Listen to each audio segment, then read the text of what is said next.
नमस्कार, हमारी खास पेशकश में स्वागत है आपका। मैं हूं अभिषेक कात्यायन। 2 अक्टूबर 2011 को राजस्थान में बड़े ही जोशो खरोश के साथ मुफ्त दवा वितरण योजना का बिगुल फूंका गया। प्रदेश भर में यह मुनादी करा दी गई कि अब दवा के अभाव में कोई शख्स दर दर नहीं भटकेगा। सपने दिखाए गए कि हर शहर, हर तहसील में मुफ्त दवाएं मिलेंगी।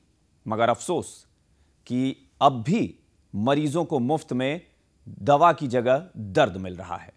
वो दर्द जो उन्होंने दवा काउंटरों पर लंबी कतारों और दवा के इंतजार में झेला। वो दर्द जो कई बार दवा के अभाव में जान देकर चुकाना पड़ा। कई बार इसे लेकर हो हल्ला भी हुआ। सरकार ने सब कुछ ठीक कर देने का दावा किया, लेकिन तस्वीर नहीं बदली।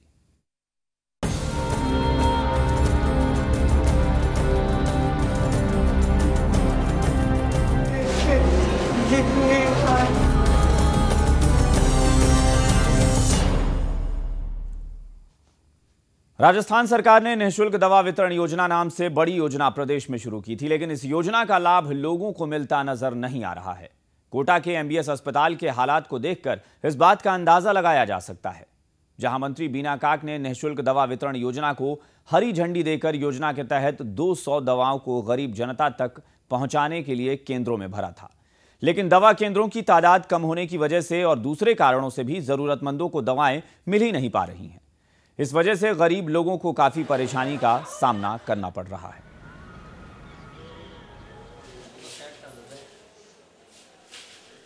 यहाँ जाओ तो जिसमें ये कमी है वहाँ जाओ, वहाँ से साइन कराओ, वो अध्यक्ष के पास जाओ, जो वो फिर वहाँ जाओ, यहाँ ना हो दिन भर चक्कर काटता रहा। दवाई वो साइन कर दवाई मतलब मोर लगाओ दवाई मतलब फिर दवाई पूरी मिल जाती है क्या? अदगाबली देते आधी दे जाते, वहाँ बाहर फैलाओ भाई, यहाँ नहीं है व्यवस्था पूरी प्रॉपर वे में। सभी दवाएं यहाँ उपलब्ध है। कुछ दवाएं नहीं है वो स्टोर से मंगा के दे देते हैं, स्टोर में नहीं आती है तो उसके बाद तो थोड़ा से तो बाजार से लेनी पड़ती है। फिर भी कमी है दवाई? नहीं, काफी है, अप्रोक्स तो है 90% तक तो दवाएं आ गई। ये तस्वीर कोटा के एमबीएस अस्पताल में कोई पहली बार नहीं दिखी है। कुछ दिनों पहले की ही बात है जब ऐसी ही एक रिपोर्ट हमने आपको दिखाई थी। तब भी मरीज दवाओं के लिए भटक रहे थे। आज भी मरीजों की ऐसी ही हालत है। आगे बढ़ने से पहले आइए देखते हैं कोटा के इसी एमबीएस अस्पताल की ये तस्वीर। राज्य सरकार ने आम आदमी के स्वास्थ्य को ध्यान में रखते हुए मुख्यमंत्री मुफ्त दवा वितरण योजना की शुरुआत की, लेकिन ये सेवा आम आदमी की पहुंच से बिल्कुल दूर है। कोटा संभाग के सबसे बड़े एमबीएस अस्पताल में मरीजों को दवा नहीं मिल पा रही। मेरे से कहा था मंगलवार को आना, फिर मंगलवार को तक का कोर्स ले जाओ, तो कोर्स बताने के बावजूद भी कह रहे हैं कि बाहर से ले जाओ दवाई। उस दिन दवा गोली नहीं थी, अरे की 2-3 टेबलेट है, बाद में ले जाना। 2 अक्टूबर को शुरू हुई योजना के तहत 200 दवाओं को गरीब जनता को मुहैया कराने का दम भरा गया था, लेकिन हकीकत इससे कोसों दूर। ज्यादातर केंद्रों पर दवा उपलब्ध ही नहीं है। दवाओं तो दे रहे हैं पर आधी देते हैं, आधी नहीं देते। कि आधी बाहर मिलेगी मार्केट में, बाहर मिलेगी, हमारे पास नहीं है। यहाँ पे नहीं है, इनके पास नहीं है। आधी दवा दे रहा, आधी देते हैं, आधी नहीं देते। सरकारी योजनाओं का लाभ जरूरतमंदों को मिलता है या नहीं, इसकी सुध लेने वाला कोई नहीं है। मुफ्त दवा योजना के साथ भी यही हुआ। योजना शुरू तो हो गई, लेकिन मॉनिटरिंग करने वाला कोई नहीं है। ऐसे में अब भी मरीज दवा से दूर ही हैं। चलिए, तो इस मुद्दे पर बात करने के लिए हमारे साथ कोटा से हमारे संवाददाता शाकिर अली जुड़ गए हैं। उनसे बात करते हैं। शाकिर, सरकार ने मुफ्त में दवा देने का ढिढोरा पीटा बहुत ज्यादा, लेकिन हकीकत जो हम देख रहे हैं वो बिल्कुल अलग है, जिससे मरीज काफी परेशान भी नजर आ रहे हैं।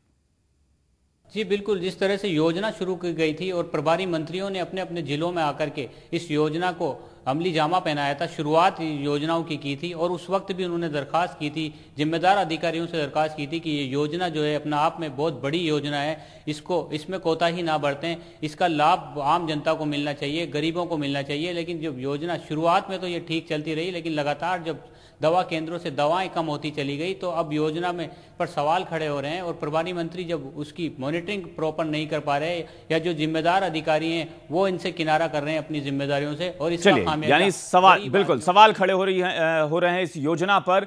लेकिन शाकिर, ये भी देखना होगा कि कोटा हो या उसके आसपास के कुछ इलाके हों, यहां से मरीज आते हैं मुफ्त दवाओं की उम्मीद से, लेकिन जब मरीज खाली हाथ वापस चले जाते हैं या भटकते रहते हैं तो जाहिर सी बात है कि उनके अंदर एक नाराजगी, एक गुस्सा भी देखा जाता होगा। जी, अगर कोटा की बात करें तो कोटा का जो महाराव भीम सिंह अस्पताल है, संभाग का सबसे बड़ा अस्पताल है। कोटा के अलावा बूंदी, बारा, झालावाड़ और आसपास के जो ग्रामीण इलाके हैं वहाँ से लोग यहाँ पर पहुँचते हैं इस उम्मीद के साथ कि इलाज प्रॉपर होगा और इलाज में कोताही नहीं होगी और दवा केंद्र जो है वहाँ से दवा मिल जाएगी। लेकिन जिस तरह से पिछले कई दिनों से लगातार मरीज परेशान हो रहे हैं, वो उनकी जो उम्मीद लेकर के आते हैं वो कहीं ना कहीं टूटती नजर आती है। जब दवा केंद्र वाला पर्चा थमा उनको वापस देता है, वापस पर्चा थमा कर ये कह देता है। बिल्कुल, यानी लोगों को परेशानी होती है, लोग पर्चा लेकर भटकते रहते हैं, मुफ्त में दवा मिलना तो दूर बल्कि दवा की उम्मीद भी आसपास नहीं दिखती क्योंकि लोग सिर्फ भटकते हैं, लंबी कतारों में लगे रहते हैं। शाकिर, आप यहां हमारे साथ जुड़े रहें, लेकिन हम कोटा के इसी एमबीएस अस्पताल की एक और दर्द भरी तस्वीर अपने दर्शकों को दिखाते हैं।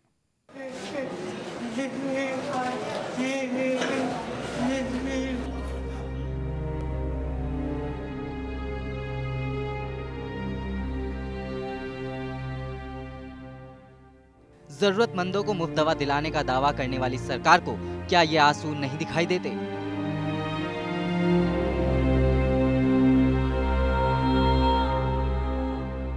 ये आंसू हैं बुद्धसेन के।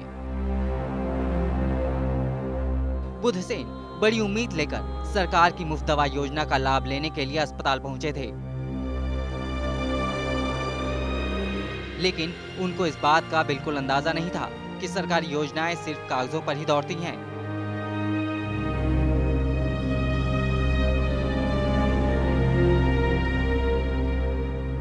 बुद्धसेन के आंसू ये साफ बता रहे हैं कि गरीब का दर्द कितना मुश्किल भरा होता है।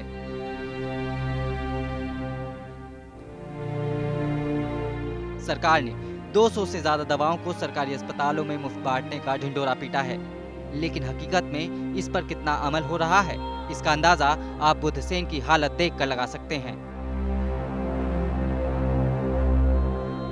कोटा संभाग के सबसे बड़े महाराव भीम अस्पताल में रोज सैकड़ों बुद्धसेन इस उम्मीद में आते हैं कि उन्हें मुफ्त दवा मिलेगी, लेकिन काश ऐसा हो पाता। मरीजों को दवा तो नहीं मिलती है, लेकिन दवा की जगह उन्हें रोज अस्पताल के चक्कर जरूर लगाने पड़ते हैं। खबर भारती के लिए कोटा से शाकिर अली की रिपोर्ट। इस वक्त हमारे साथ अर्चना शर्मा जी जुड़ गई हैं, जो कि राजस्थान कांग्रेस की प्रवक्ता हैं। अर्चना जी, स्वागत है आपका खबर भारती पर। अर्चना जी, एक बात जो कि सरकारी योजनाओं की जब बात होती है तो ये भी गौर करना होगा कि जो आम जनता है वो कभी सरकार में शामिल लोगों की गर्दन पर तलवार रखकर कभी कहती नहीं कि आप योजना बनाएं। फिर सरकारें सिर्फ दिखावे के लिए योजना का छलावा क्यों करती हैं? देखिए, लोकतंत्र में जो वेलफेयर गवर्नमेंट होती है, अपने वेलफेयर स्टेट के लिए जो भी काम करती है वो जनता के हित के लिए काम करती है। और कोई भी लोकतंत्र में यदि चुनाव करता है, जनता के माध्यम से जब चुनाव होता है सरकार का, तो जनता ये अपेक्षा करती है कि उनके लिए जो भी योजनाएं बने उनके हित की हो, उनको केंद्र बिंदु में रख करके बनाया जाए और जो सबसे गरीब तबका है ज़्यादा से ज़्यादा लाभान्वित हो। तो ये कहना कि सरकार योजनाएं दिखावे के लिए बनाती है वो नितांत गलत है। अगर आप फ्री मेडिसिन स्कीम की बात कर रहे हैं तो उसमें आपको मैं बता दूं कि 9.5 करोड़ लोग इससे लाभान्वित हो चुके हैं।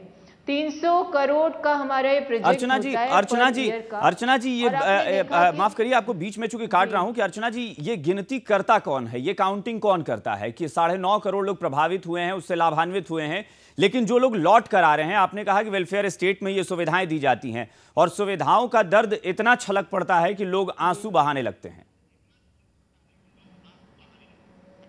देखिए, राजस्थान एक बहुत बड़ा राज्य है और एक ऐसा इनिशिएटिव राजस्थान गवर्नमेंट ने लिया है जो एक मिसाल बन गया है जी। अब यदि कहीं एकाध सेंटर पर कोई कमी रह गई हो, कुछ मेडिसिन नहीं मिली हो, तो उसको ये नहीं सोच लेना चाहिए कि पूरा प्रोग्राम ही फेल हो गया है।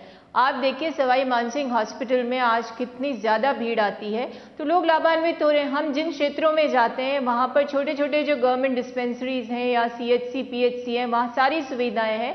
यहाँ तक कि ऑपरेशन जो जटिल से जटिल ऑपरेशन है उन तक को मुफ्त कराया जा रहा है। अब हम तो पैथोलॉजिकल टेस्ट की भी फ्री स्कीम लेकर के आ रहे हैं। तो देखिए, जो प्रोग्राम जनता के हित के लिए बनाया जाता है वहां पर यदि डिलीवरी में थोड़ा टाइम लग जाए, कोई दवाई समय पर नहीं पहुंचे, इसका ये अर्थ नहीं लगाना चाहिए कि वहां पर सिस्टम पूरी तरह से फेल हो गया हो। नहीं, लेकिन अर्चना जी, यहाँ दूसरा सवाल भी है कि आपने कहा कि अगर थोड़ी दवा पहुंचने में देरी हो जाए तो इसका मतलब सिस्टम फेल नहीं है, लेकिन दवा पहुंचने में देरी हो जाए उससे किसी मरीज की जान पर बनाए, फिर उस योजना का कोई मतलब भी नहीं है। नहीं, आपकी बात बिल्कुल ठीक है, लेकिन ऐसा नहीं है कि एक सेंटर पे नहीं मिल रही तो सभी सेंटर्स पे नहीं होगी।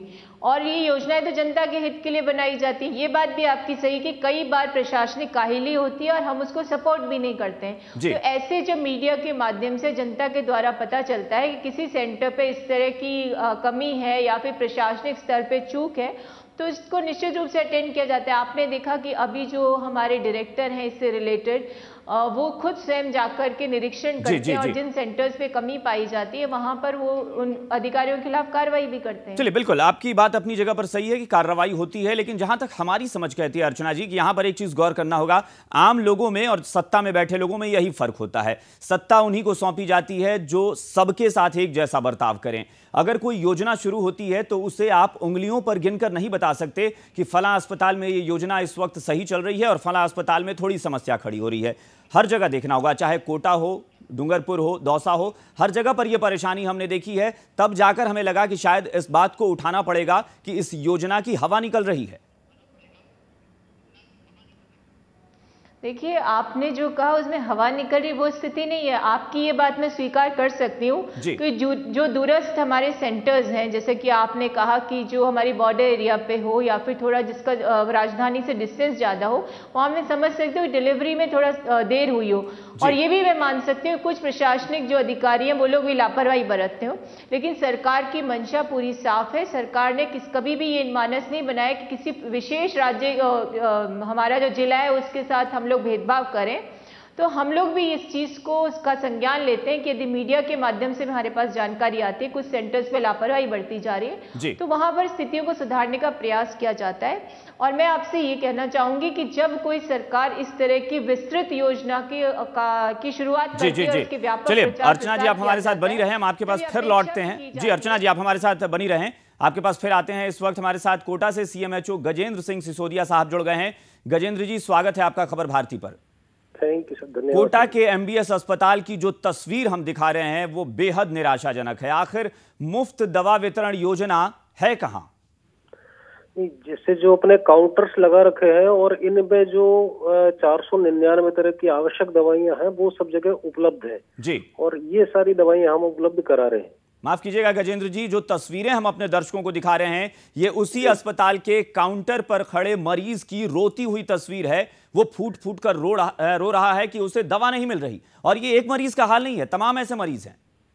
नहीं, ऐसी बात नहीं। अगर मान लीजिए कोई किसी को परेशानी होती है तो वहाँ अधीक्षक है, हमारा काम यहाँ से दवाई उनको सप्लाई करना है और बाकी डिस्ट्रीब्यूशन का काम हम वहाँ के अधीक्षक देखते हैं। और किसी को अगर परेशानी आती है कि दवा नहीं मिल रही तो उनको तुरंत अधीक्षक साहब से मिलना चाहिए। डॉक्टर AR गुप्ता जी हैं वहाँ जी। तो अगर कोई ऐसी बात आती है तो उनको तुरंत संपर्क करना चाहिए कि क्यों नहीं मिल रही, क्या कारण रहे हैं। बाकी हमने इंस्ट्रक्शन ये दे रखे हैं कि जो भी मरीज आता है और जो दवाइयाँ लिखी जाती हैं और जो अत्यावश्यक दवाइयाँ वो सब मरीजों को उपलब्ध कराई जाए। अगर एक गांव के एक किसान को अगर अपनी समस्या को लेकर सीधे प्रधानमंत्री मनमोहन सिंह से मुलाकात करनी पड़े तो ये बहुत ज्यादा समस्या वाली बात हो जाएगी। आप जैसा कि कह रहे हैं हर मरीज अपनी समस्या को लेकर अधीक्षक तक पहुंच नहीं बनाता, इस बात को समझना होगा गजेंद्र जी।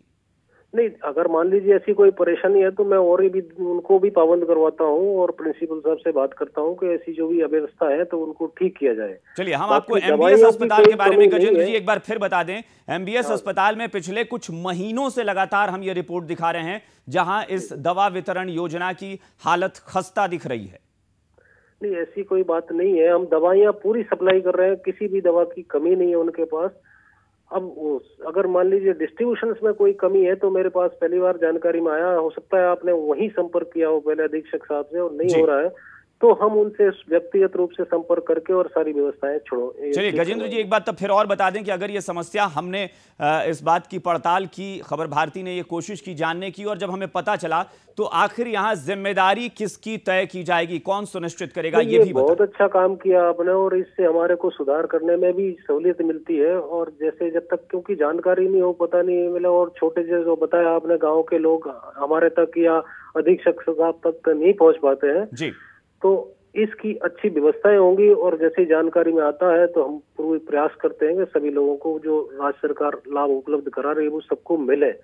और आपने ये बहुत अच्छा काम किया, बताया, और मैं आज ही इस चीज को देखूंगा और सुधरवाने की। गजेंद्र जी, निश्चित तौर पर पहले जो कुछ भी कमियां रही हो, लेकिन आपने ये बात कही, आपने ये भरोसा दिलाया, ये बहुत अच्छी बात है। और इसी मकसद से हमने इस रिपोर्ट को भी दिखाया कि कम से कम उन लोगों को राहत मिले कि आप वहां पर कोई कार्रवाई करेंगे, आप इस बारे में सुनिश्चित करेंगे कि समस्या ना हो। बहुत बहुत शुक्रिया गजेंद्र जी हमसे बातचीत करने के लिए।